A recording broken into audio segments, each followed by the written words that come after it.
Right, guys. Hello there. I'm just going to start now, uh, before even anyone starts watching, because you're going to play it back anyway. So I'm not going to wait for people. But I've tagged one friend of mine, James, and I hope that I'm be able to answer some of James' concerns in terms of Bitcoin. So I've tried to find a title for what he has raised in one of his comments, and I thought, and the thing that I came up with was that maybe we can look at the adoption of Bitcoin. Hi Agnes, thanks for watching. So the comment read as follows, because I think I posted something about trust. I posted that Bitcoin is about trust, or it's a solution to the issue of trust. And let me just read the comment, because it's going to make more sense once I've read it. So he says, it's been a year later and Mkoma Derek is still preaching the gospel of Bitcoin, blockchain, and that is about trust without a middleman. Meanwhile, the same year later, my employer still deposits my salary into a bank account and not a Bitcoin wallet. Also, meanwhile, the government has not made any efforts to migrate the population in general to a blockchain-based or Bitcoin-based payment and store of value system. It's business as usual, with suppliers, retail shops, service providers still making and receiving payments via bank accounts and fiat currencies. The forex market still thrives, and the rand is somewhat gaining ground on the US dollar.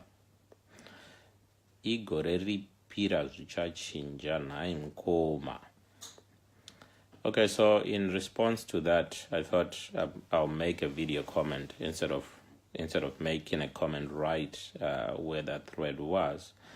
The reason being that I think I can do a better job explaining it, like with a video, with voice, rather than typing. Since the internet now allows us to do this, I thought I might as well. Since Facebook now allows us to do live streaming, I thought I might as well. And just the fact that we are now able to live stream, okay, on Facebook and on social media is something that people are taking for granted. But I'll tell you that at some point, there was a time when nobody could imagine that with the internet, we would one day have social media. Social media was not even dreamt of when the internet was first conceived. So this is the same thing that's happening with Bitcoin, that there are going to be applications which we're not even aware of, which are going to come up because of innovation. If you look at the iPhone, for example, when it started, we had no clue what kind of applications people were going to build for the iPhone or for Android, for that matter. So it is developers who have actually come up with a lot of these innovations. So the same thing is going to happen to Bitcoin. And once you understand that Bitcoin is a protocol and not money, as most people think when they hear Bitcoin, they immediately think, they think of money, they look at the volatility, they look at the price of Bitcoin going skyrocketing and then coming down and maybe halving in value and maybe doubling within hours and all that. That has been happening. That has been the story of Bitcoin, but that is not the whole story. So we have to look at Bitcoin and try to understand what exactly it is, because Bitcoin is not just money, okay?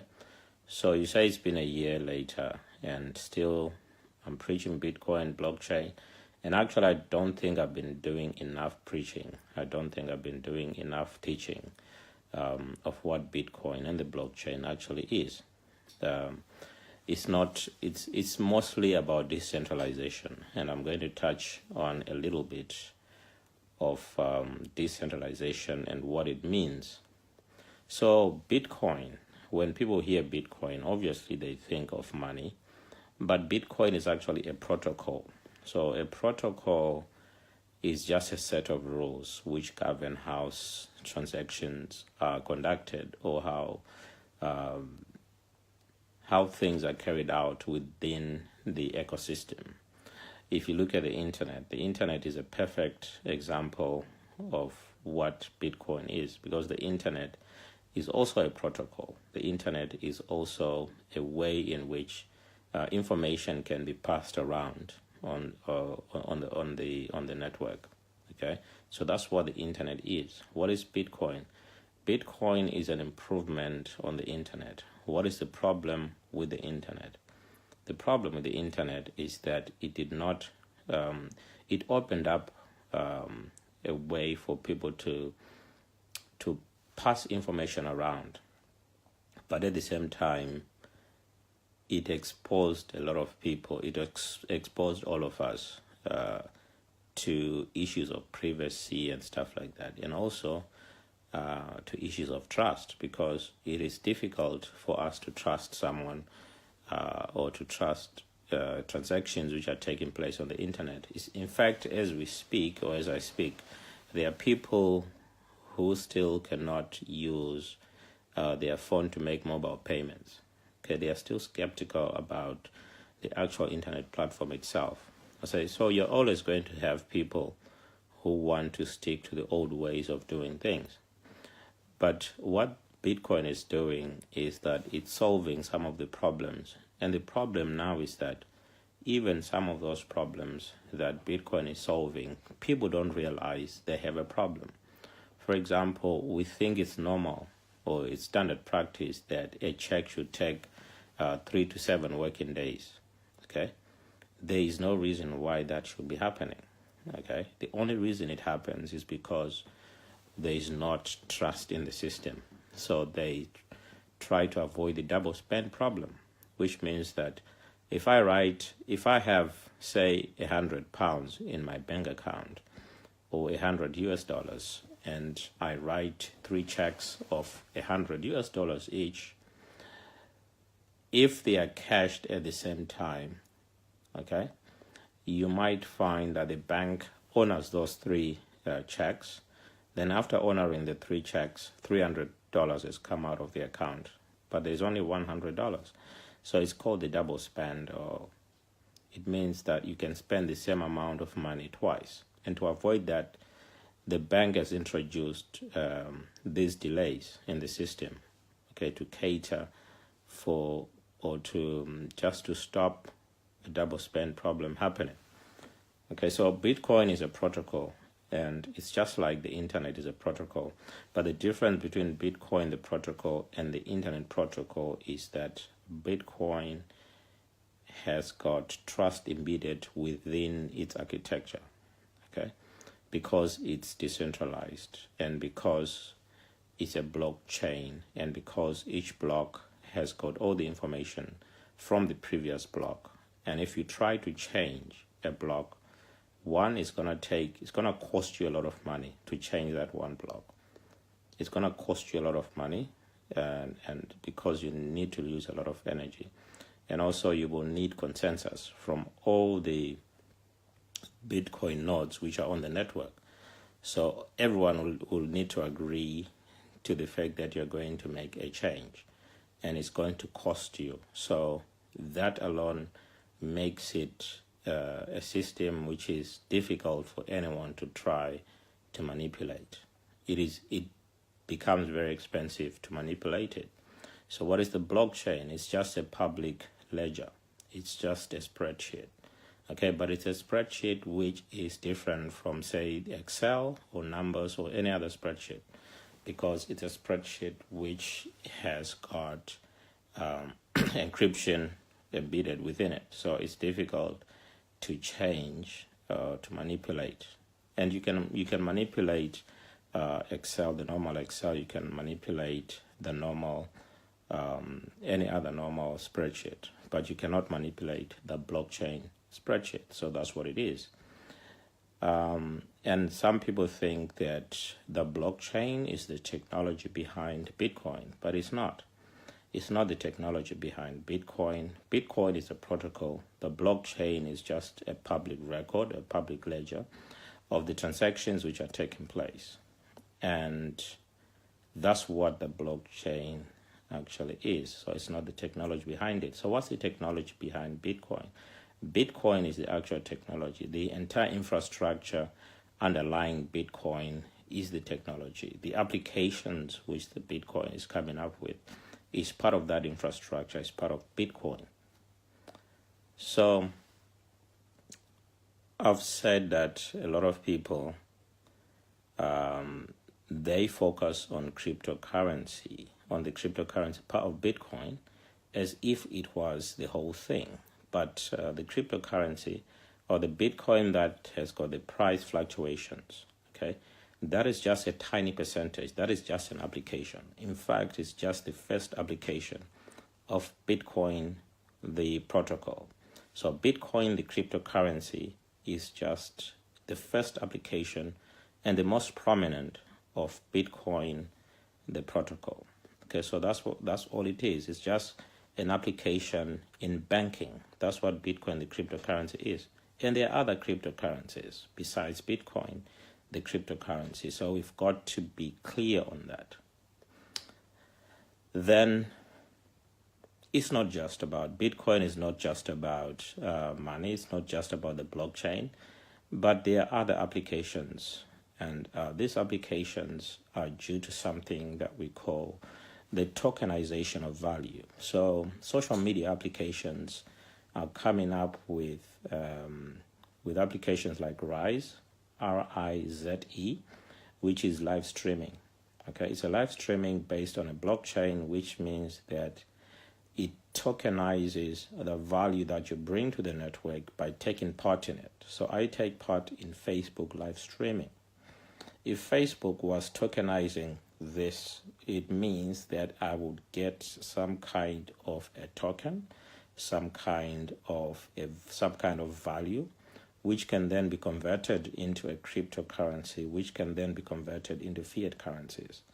So Facebook is not doing that, but there are applications who are doing that. And we know that Mark Zuckerberg has spoken of how Facebook was going to look into the blockchain, which means I think that he's probably trying to find a way to fight off this new competition, which is coming from platforms like Rise. So the Rise platform, or DTube, or YouNow, or the Apex applications, which will soon be coming up, these protocols or these applications are actually going to pay. In fact, they've already started. They're paying people for taking part on the social network. So imagine a social network which is paying you. Imagine if Facebook was actually paying me for this. Then a lot more people will be live streaming, but a lot more people have not realized even the potential or what we can do with live streaming, what we can do with the current social media as it is.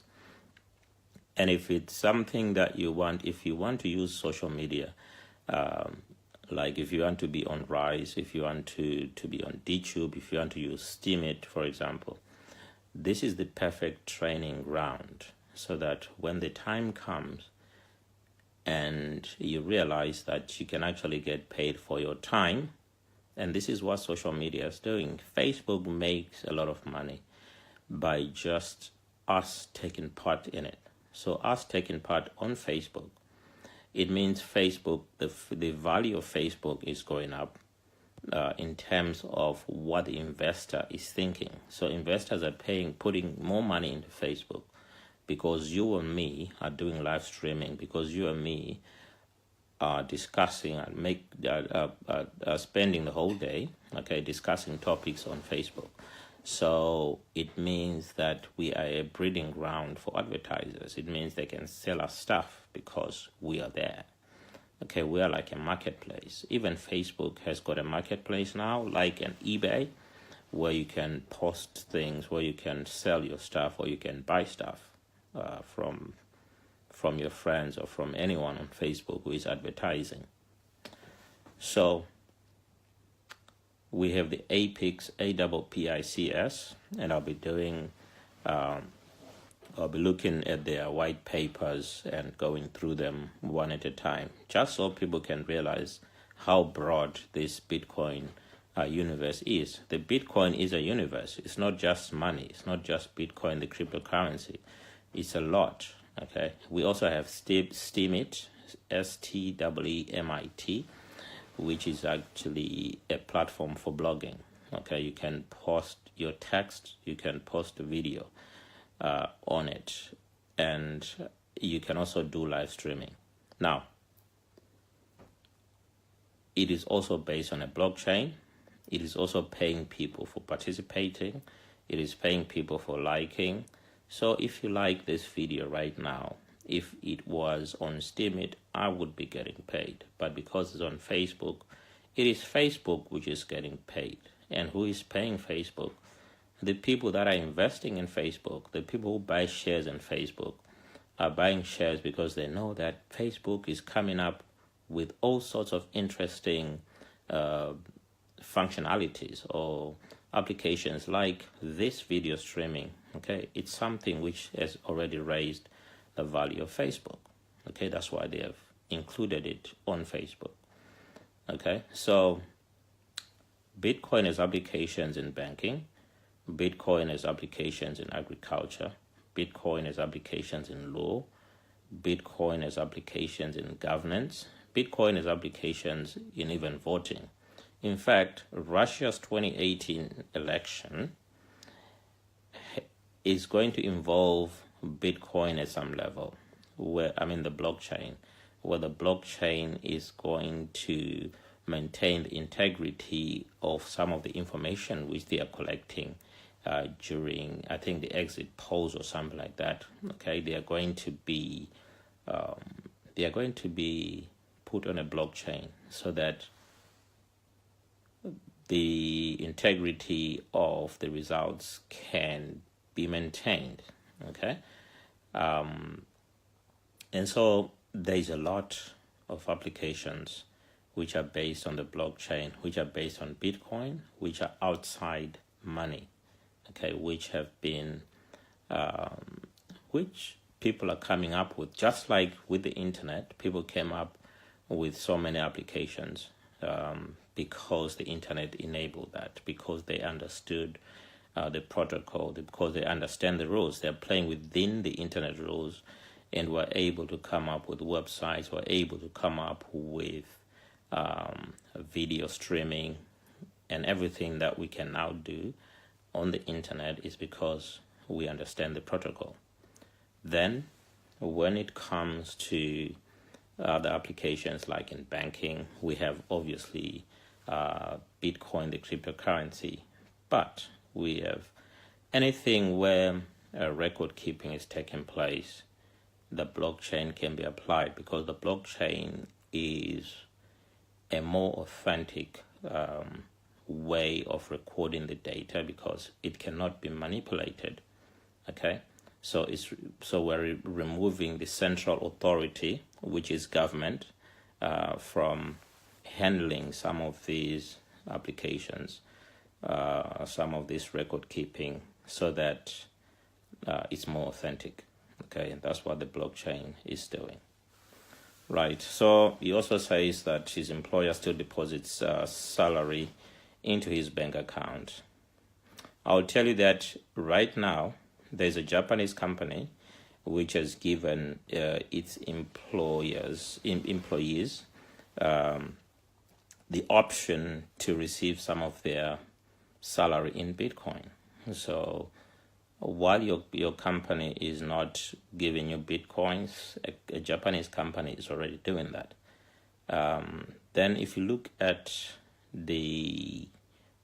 what other companies are doing right now, the tokenization of value, they are able to, in fact, what they're able to do is to give loyalty points.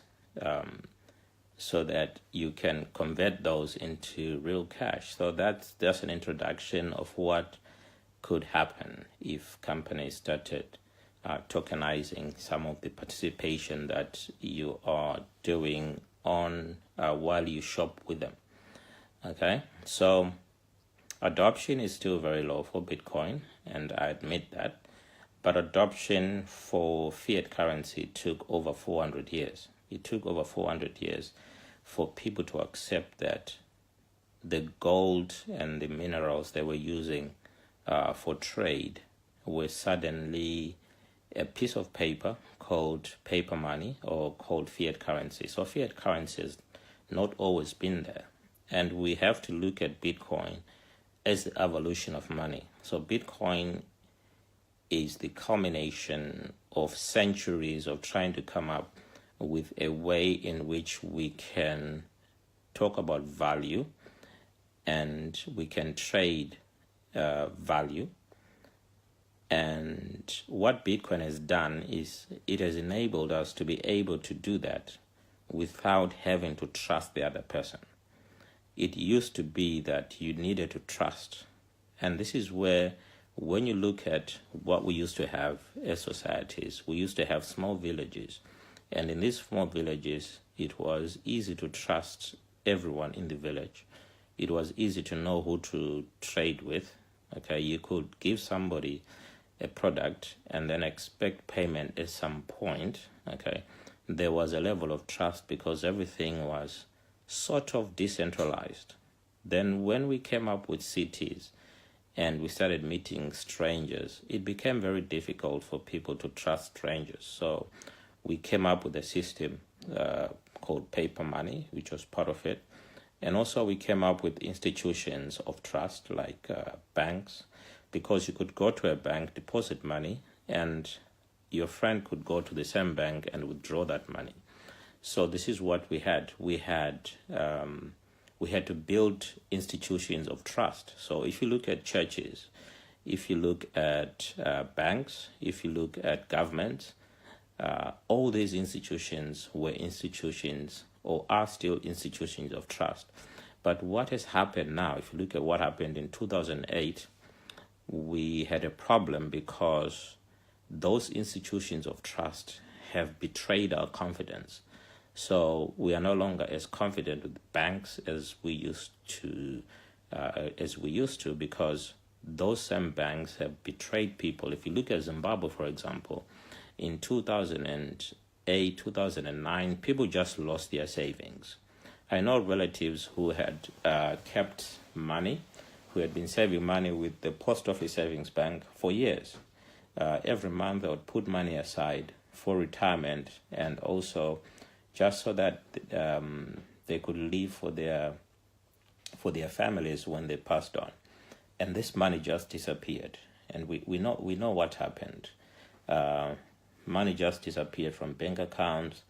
We had people with pension. They are not receiving enough. They are not receiving the equivalent of what they were paying when they were working. We've had a problem where monies can just be converted by banks from a local currency into maybe US dollars and vice versa. So those problems can be stopped by Bitcoin, because Bitcoin ensures that there is a blockchain of information, that the record is intact, that no one can manipulate it. So it means that what Bitcoin, the protocol, is doing is that it's trying to replace all of these institutions of trust because they can no longer be trusted. So that's the other point about Bitcoin. Now, he also says that, my friend, I'm just responding to a comment made by a friend of mine, by James. I hope you'll be able to watch this, James. But you also say the government has not made any efforts to migrate populations in general to a blockchain-based or Bitcoin-based payment and store of value system.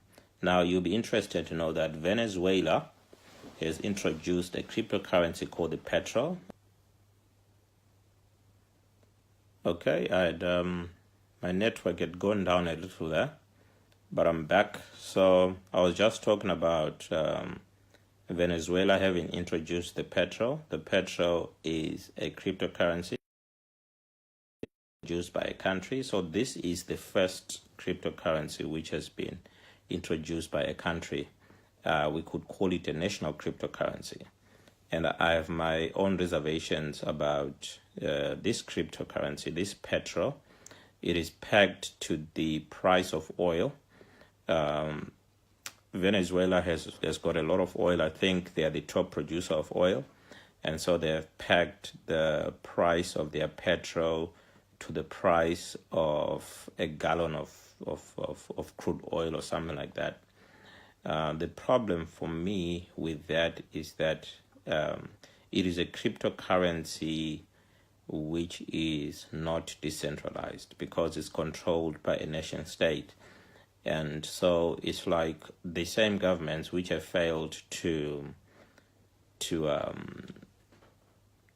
manage fiat currency now trying to manage a cryptocurrency. So there's a problem there. Okay, and I think that's a discussion for another day. But the main point is that there is a country which has actually tried to introduce the cryptocurrency, and it's Venezuela. And it's not just Venezuela which is making those plans. Venezuela has actually introduced it, but there are also countries which have minerals, which have natural resources, which are also thinking of doing the same. I think we can talk about the petro. I've made one video so far on the petro, but I think there is more to learn. It's a case study because it's the first country which has done it. But whether a government is capable of introducing a cryptocurrency, that's a debate for another day. So not just Venezuela, but other countries are also thinking about it. And when you look at Western governments, they have teams which are working on cryptocurrencies. They have teams which are trying to understand the blockchain. They are consulting with people who know what the blockchain is all about, what cryptocurrency is all about. The Senate of Australia and I think Canada has held sessions with people who know what Bitcoin is all about, who are experts in Bitcoin.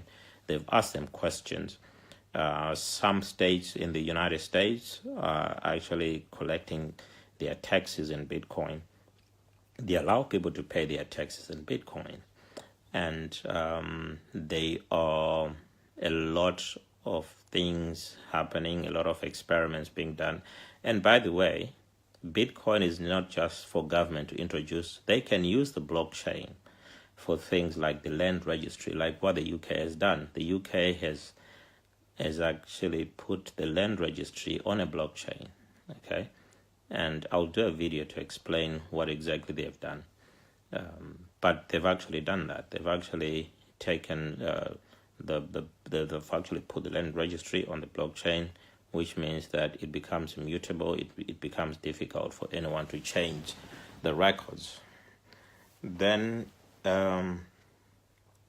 also, because Bitcoin is a solution to the problems that governments are facing, it's difficult for governments to take themselves out of power or out of business because of introducing the Bitcoin. So it'll be interesting to see how governments are going to survive because Bitcoin is trying to replace government actually.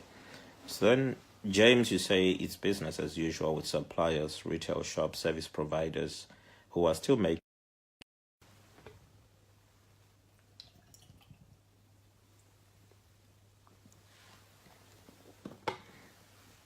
Right, the network had dropped again, but I'm back just on a few more minutes of this. Guys, if there are specific questions, please just ask in the comments, and I'll try to answer those.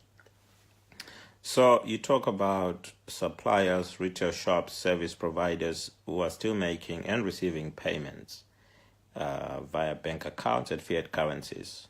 It's true that is happening. And I don't know how long it's going to take, but I can tell you that there's an airport in Australia. Is it Australia or I think New Zealand, one of those places, which is now accepts Bitcoin payments at the airport. Okay, so they're accepting that. Then you have some states in the United States who now accept taxes in Bitcoin. Then you have Amazon working on a digital currency. Then, so basically Bitcoin is not here to kill fiat currencies. Okay, fiat currencies are going to die a natural death. If you look at the evolution of money, you will find that previous iterations of money have died natural death because something new, which is more acceptable, has come up. So just like when paper money came around, it was a better alternative to carrying your gold around, okay, or your minerals around, or whatever form of payment you're using. Paper was a viable option, and so we started using paper. And then digital currency became an alternative. Like when you plastic money, if you're paying with your card, it's a better alternative than withdrawing £500 and carrying it around. So now people don't withdraw any money. They just use their card. They swipe everywhere. So even now for me, for example, I use my phone to make payments with Face ID. I double click on the button on the right of my phone, double click it, and then Face ID, and then I make a payment. Some people will never do that. Some people will never download an app, a banking app on their phone just to make transactions. They won't do that because they still don't trust the internet. So there's a problem of trust. And the problem is that these systems are centralized. Okay, so a bank is a centralized entity. Xbox, for example, all of these guys who have been hacked before, they are centralized entities. And being centralized entities means they are a target for anyone who wants to compromise them. Okay? If you look at banks, if you look at even government agencies, if you look at any entity now, which is a trusted entity, is also centralized, which means it can be compromised. A bank with £1 million or $1 million inside the bank is a target for anyone who wants to steal from the bank. But how do you steal 1 million Bitcoin? Because if they are distributed across 1 million people, it means you'll have to rob each and every one of the 1 million people to be able to access that Bitcoin. You cannot do that because it's decentralized, and you'd need to rob all those people simultaneously to obtain the 1 million Bitcoin. Okay, but if you walk into a bank, it's all there. We see these trucks being robbed in South Africa. Okay, I've seen trucks being robbed in broad daylight because they know the money is in there. But how do you rob 1 million people of £1 million, okay, or 1 million rands, if each person has just got 1 rand in a cryptocurrency like Bitcoin? Okay, it doesn't make sense. So that's why it is a better option, because it's decentralized, which means it's distributed across. And what people have, he was talking about a wallet, okay, an e-wallet or a Bitcoin wallet. When you have a Bitcoin wallet, there is no money in there. It's not like a physical wallet which has got money. What you have are keys to your Bitcoin. So what you have are keys to your Bitcoin. So what they call a Bitcoin wallet is actually just your keys to your Bitcoin, okay? That's only your keys to your Bitcoin. That's all it is. So yes, retailers are accepting Bitcoin. There are people who are buying coffee with Bitcoin. There are people who are buying air tickets with Bitcoin. Bitcoin is being accepted in a lot of places. A lot of retailers are doing that. So the adoption might be slow, but it's happening, okay?